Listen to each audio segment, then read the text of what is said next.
महाकुंभ का आयोजन उत्तर प्रदेश की इस सामर्थ्य को देश के सामने और देश की सामर्थ्य को दुनिया के सामने रखने में सफल हुआ।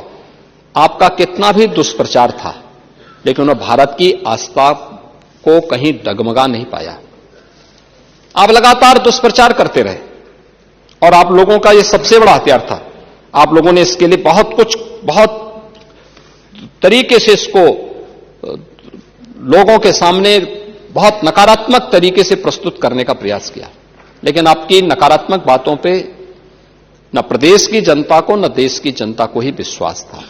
और मुझे लगता है कि यह आपके लिए उल्टी गिनती है कि जनता आपकी बात को अब सुनना ही बंद कर दी है। आप देखें ना कि कोई उत्तर प्रदेश का कोई गांव ऐसा नहीं था जिससे बस वहां नहीं पहुंची हो। आस्था नहीं तो ये जो हम कर रहे हैं ना, संभल में भी कर रहे हैं, ये आस्था का ही सवाल है।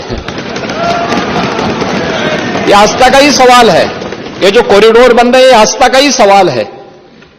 और उसी आस्था के सवाल के साथ जोड़ने के लिए ही सरकार ने इस आयोजन के साथ जोड़ करके, और ये जो 7,500 करोड़ रुपए खर्च किए थे, केवल कुंभ के आयोजन के लिए नहीं किए थे। हमारे लिए यह आयोजन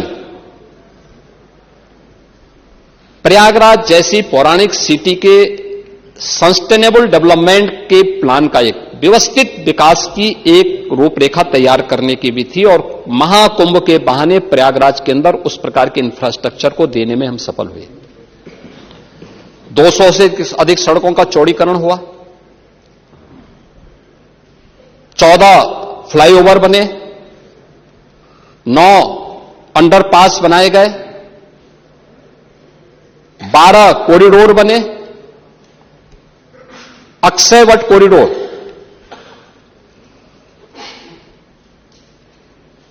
बड़े हनुमान जी का कॉरिडोर,